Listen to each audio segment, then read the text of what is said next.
नमस्कार दर्शकों, एक बार फिर से आप सभी का बहुत बहुत स्वागत है हमारे चैनल पर। बिहार के 4 सीटों के उपचुनाव और उसका परिणाम अब आप सभी दर्शकों के बीच है, सामने है। सुबह से लगातार हम और हमारे सहयोगी आप सभी दर्शकों को अपडेट दे रहे थे क्या हो रहा है। आखिरकार वो बातें कहीं ना कहीं घूम फिर के सच्चाई की तरफ ले गई। जो हमारे सहयोगी ने कहा था 4 सीटों पर एनडीए गठबंधन की जीत हुई है और ये कहा गया था कि 2 सीटों पर एनडीए जीत रही है कंफर्म, 2 पर कांटे की लड़ाई है, लेकिन वहां भी अब कंफर्म हो गया, चारों सीटें एनडीए के खाते में है। आखिरकार महागठबंधन में कहां चूक हो गई, कौन इसके पीछे रहा, क्या ऐसी स्ट्रेटेजिकली तेजस्वी यादव ने मिस कर दिया जो उन्हें नहीं करना चाहिए था। जातीय जनगणना के बाद से तेजस्वी लगातार लगे हुए हैं। ए टू जेड की पार्टी कही जाने वाली तेजस्वी अब एमवाई समीकरण तक आकर सीमित हो गई, लेकिन क्या उनका जो समीकरण वास्तविक है उस समीकरण पर भी सेंधमारी हो गई है। जनसुराज और एआईएमआईएम या बसपा की बातचीत करें तो ये क्या एक बड़े फैक्टर बने हैं। चलिए 4 सीटों पर चुनाव परिणाम के बाद जो एनालिसिस है उसे करने के लिए हमारे साथ हमारे सहयोगी उदित आर्यन जी जुड़ गए हैं। जो हमारा विषय है आज का वो बड़ा इंटरेस्टिंग है। आप जान लीजिए कि तेजस्वी का इमामगंज में एम तो रामगढ़ में वाई टूट गया, बेलागंज में पूरा एमवाई ही टूट गया। ए टू जेड की बात ही छोड़िए, तेजस्वी का गेम क्या पैक हो गया। उदित जी क्या लग रहा है, सच में एमवाई समीकरण टूट गया? देखिए जब ये थंब में लिख रहा था मुझे काफी हंसी भी आ रही थी। जी जी जी, क्योंकि थोड़ा सा कविता के फॉर्म में बन बिल्कुल बिल्कुल उसकी तरह लगा कविता है ये जी। टूट गया है एमवाई टूट गया। हाँ एमवाई टूट गया है। अच्छा, इस बात से आप तेजस्वी यादव भी इनकार नहीं कर सकते हैं कि राजद में उनका जो एमवाई का एक दम भर देते हैं कि मुसलमान और यादव कहाँ जाएंगे। तो ये तेजस्वी यादव को शाहबाद ने बता दिया, मगध डिवीजन ने बता दिया कि वो कहाँ जा सकते हैं। वो बसपा में जा सकते हैं, वो जनसुराज में जा सकते हैं, वो कहीं भी जा सकते हैं। तेजस्वी यादव एनडीए में भी आ सकते हैं, एनडीए में भी आ सकते हैं। जी जी। देखिए सीमांचल तो राजद के हाथ से 2020 में ही निकल चुका था। सीमांचल मतलब पूर्णिया कटिहार का जो इलाका है वो तो इनके हाथ से निकल चुका था। ये 2020 का चुनाव परिणाम बता दिया था। अब एआईएमआईएम के विधायकों को तोड़कर ये सम्मिलित कर ले अपने पास, वो अलग बात है। वोटर्स इनके पास नहीं है। अच्छा, वोटर्स नहीं है। नहीं, इनका एजेंट बचा कौन रहा? मिथिला में इनको वोट नहीं पड़ता है। शाहबाद का जो इलाका है जी, मतलब औरंगाबाद से लेकर भभुआ बॉर्डर तक 4 लोकसभा और 22 विधानसभा सीट, वहां पर इनका सम्मानजनक स्थिति था। उस एरिया में इनका पकड़ था। अभी 4 महीने पहले जो लोकसभा चुनाव हुआ, देखिए काराकाट जीती जी, आरा जीती, बिल्कुल, बक्सर जीती, औरंगाबाद जीती, बिल्कुल। ये 4 लोकसभा सीट जो शाहबाद में पड़ता है जीत गए लोग। लेकिन विधानसभा उपचुनाव और 2020 के विधानसभा चुनाव में आपको बता दें कि 24 विधानसभा सीट पड़ता है। 8 भोजपुर में है, 8 आपको यहाँ पर है रोहतास और 4 है आपको बक्सर और भभुआ में। 24 में 22 सीट जीती थी राजद, मतलब महागठबंधन। 2020 के विधानसभा चुनाव बहुत बड़ा मतलब पूरा ही जीत गया था लगभग, 2 सीट को छोड़ दीजिए। बिल्कुल बिल्कुल। वहां पर 4 की 4 सीटें अगर आज हार रही है महागठबंधन और आरजेडी हार रही है, आरजेडी क्या है तेजस्वी यादव की हार है, तो मतलब यहाँ पर भी सिरमारी हो चुका है। इस बात से इनकार नहीं करेंगे। इमामगंज में क्या होगा? इमामगंज में किसी ने सोचा था क्या कि जितेंद्र पासवान जो जनसुराज के हैं कितना 37,000 वोट, जी जी जी, ये किसी की कल्पना में थी क्या कि वहां पर जनसुराज इतना तगड़ा परफॉर्म कर देगा? किसी की कल्पना में नहीं। वहां पे तो सीधा लड़ाई चला गया था भाई कि मतलब दीपा मांझी और रोशन मांझी के बीच में। जनसुराज इस तरह खेल करेगा तो सोचा ही नहीं था। तो मतलब वो किसका वोट काटा है जनसुराज? जी जी, वो तेजस्वी प्रसाद यादव का वोट काटा है, सीधा समझिए। दूसरा एंगल आप समझिए, दूसरे विधानसभा पर आते हैं बेलागंज। जी, बेलागंज की चर्चा कर लेते हैं। बेलागंज में एमओआई को कहा जाता था कि कोई तोड़ ही नहीं सकता है, कोई नहीं तोड़ सकता है। मोहम्मद अमजद को करीब 20,000 वोट आया, बिल्कुल। जामिन अली हसन को करीब 5,000 के आसपास वोट आया जी, जामिन अली हसन। जी जी, रुकिए एक सेकंड, हम बेलागंज के बता ही देते हैं अपडेट दर्शकों को। ये रहा बेलागंज का सीट और इस पर आप देखिए जो मोहम्मद अमजद हैं उनको 17,285 वोट मिला है और जिन जामिन अली की आप चर्चा कर रहे हैं 3,533 वोट है। चलिए तो दोनों कमाई में 20,000 वोट। जी जी, अब इन दोनों प्रत्याशी को जो 20,000 वोट मिला है वो भूमिहार ब्राह्मण का तो नहीं मिला है, यह मान कर चलिए।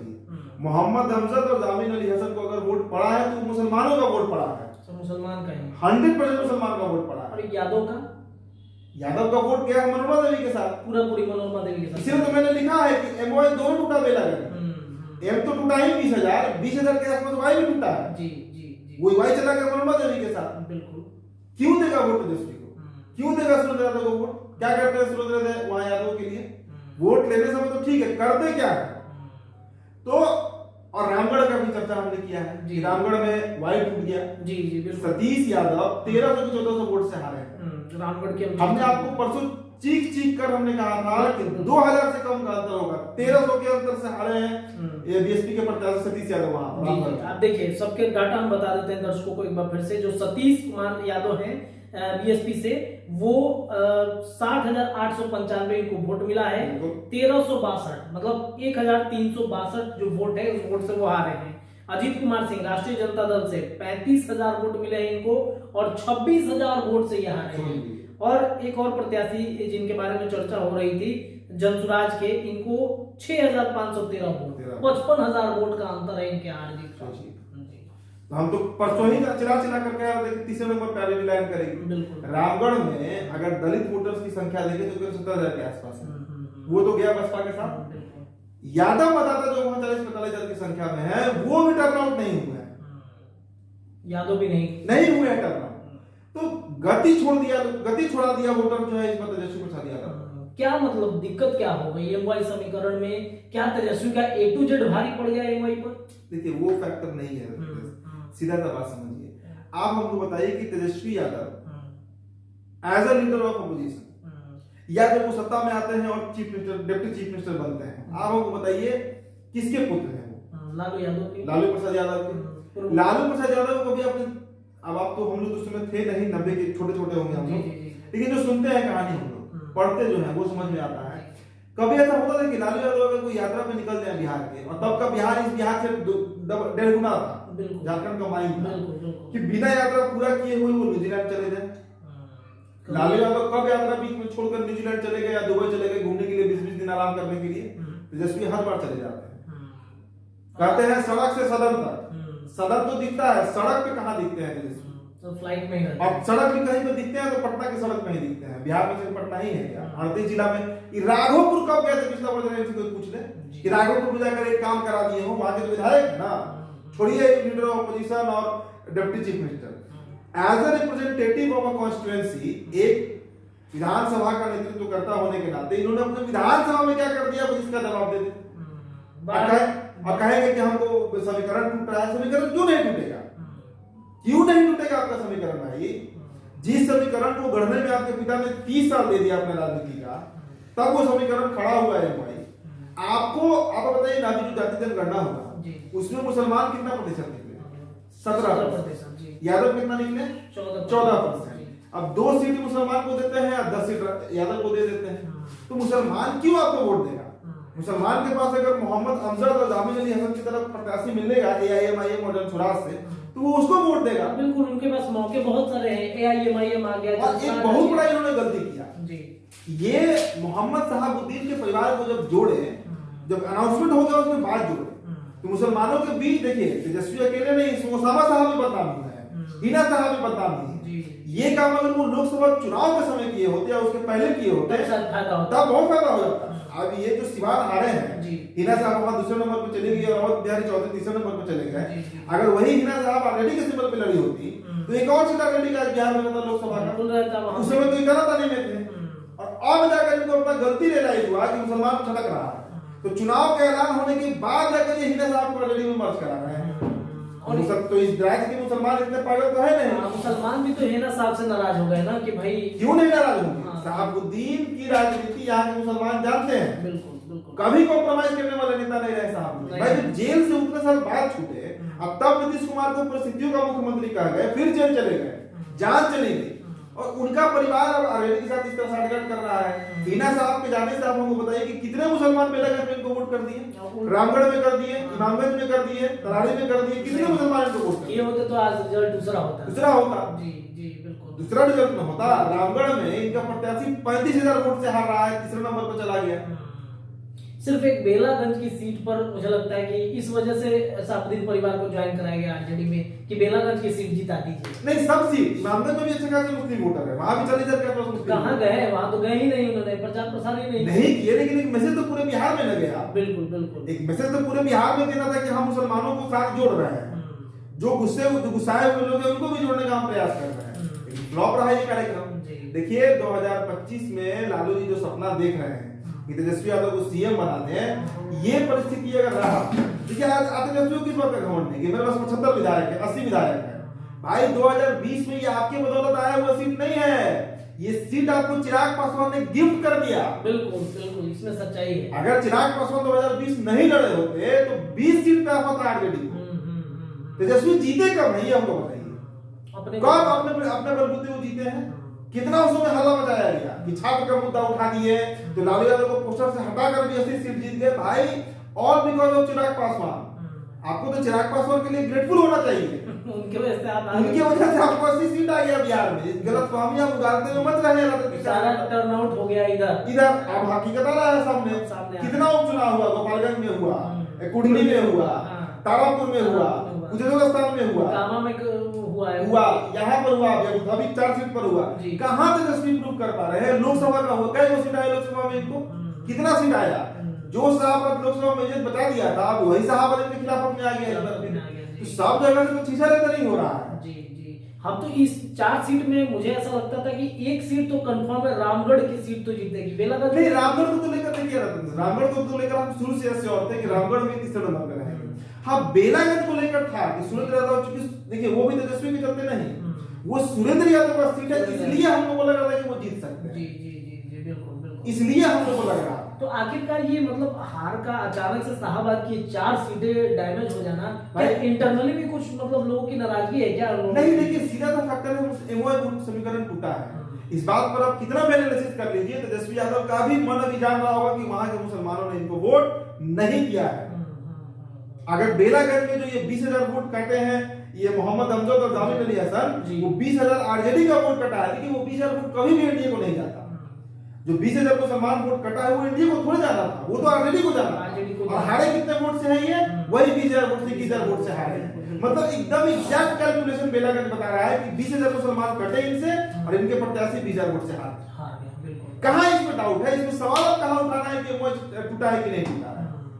अब इससे तक राजनीति में थोड़ा बताइए, वोटर बता कर जाएगा कि हम फलाना आदमी को वोट दे रहे हैं, फलाना आदमी को वोट नहीं दे रहे हैं। तो अब क्या, अब तो 2025 चुनाव है, विधानसभा का चुनाव है, कहाँ सीएम कैसे बनेंगे तेजस्वी यादव? सीएम बनना तो छोड़िए, ये रवैया अगर रहा और एनडीए का अगर ये स्वरूप रह गया कि बीजेपी, नीतीश, चिराग, मांझी, कुशवाहा और मुकेश सहनी भी आ रहे हैं, ये सब लोग साथ लड़े, तो आज आप नोट कर लीजिए, इनको बड़बोला पर हो जाएगा बोलना, 2 दर्जन सीट पर भी यहाँ पर 2010 वाला हिस्ट्री रिपीट कर जाएगा 2025 में। अच्छा, मतलब एकदम डंके की चोट पर इस बात को कहा। एक सवाल दर्शक भाई आप लॉजिकली समझिए ना, चुनाव में देखिए हमको ऐसा थोड़ा है कि हमको बिहार में 13 करोड़ की आवाम है, 13 करोड़ वोटर्स हैं यहाँ पर, ऐसा थोड़ा है कि ट्रेंड समझ में नहीं आता। बिल्कुल आता है। हमने कई चुनाव का उदाहरण रेफरेंस दे दिया, लोकसभा का रेफरेंस ले लीजिए, और हम क्या कर रहे हैं, पूरा बिहार कर रहा है कि 2020 में इनको चिराग पासवान में 33 सीट आया है जी, और ये नहीं जानते हैं क्या उनके कार्यक्रम? आप एक बात बताइए कि अगर उस चुनाव में 43 सीट जदयू को आया था और 123 सीट से सरकार बनी थी, आपको हम एकदम गंभीर बात कह रहे हैं, अगर 3-4 सीट और इधर उधर हो गया होता, ज्यादा नहीं, हम 4 सीट के बाद 3 सीट का बात मानकर चल रहे हैं कि 3 सीट और ऑलरेडी जीत गई होती, तो जो एनडीए 123 से सरकार बनाए उसकी सीट हो जाती 120 और तेजस्वी यादव सीएम बनते। लेकिन नेता फिर चिराग पासवान बन जाते हैं। अखबारों में क्या छपता कि चिराग ने बना दिया तेजस्वी को सीएम, चिराग ने हरा दिया नीतीश कुमार को। बिल्कुल, खुद नहीं जीते हैं।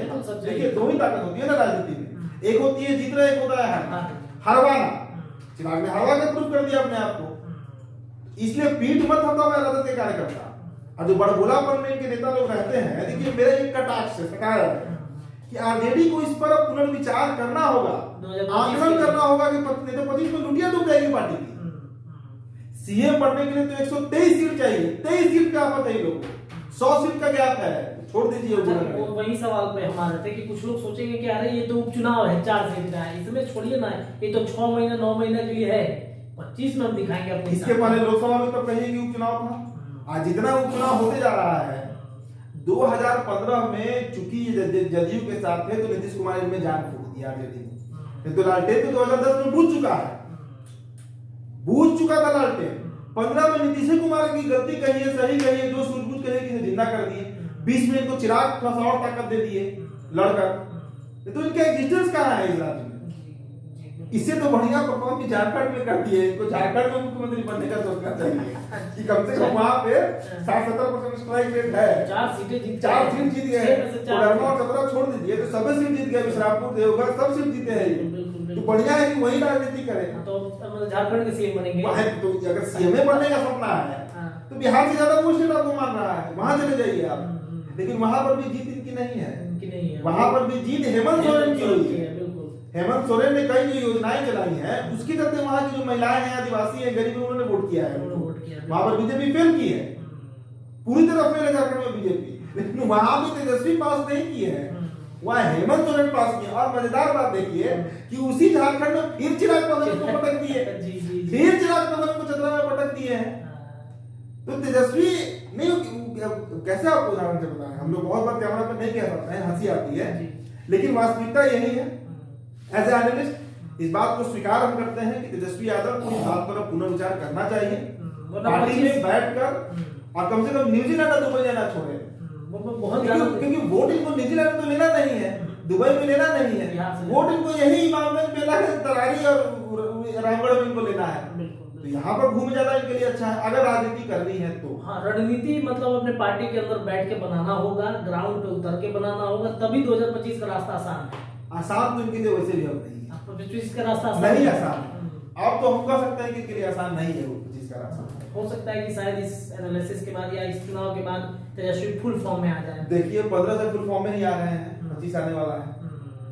चलिए देखिए, तो 2024 बिहार के विधानसभा 4 सीटों के उपचुनाव के परिणाम तेजस्वी के लिए ये एक संदेश है कि आपको बिहार के ग्राउंड जीरो पर रहना पड़ेगा। न्यूजीलैंड, साउथ अफ्रीका तो नहीं जाते हैं, सऊदी अरब जा सकते हैं। हाँ, मतलब इन तमाम जगहों पर न जाकर बिहार में रहना होगा। इस सीट के बाद तेजस्वी का अगला स्टैंड क्या होता है, पार्टी को लेकर, संगठन को लेकर, ये देखना बड़ा दिलचस्प होगा।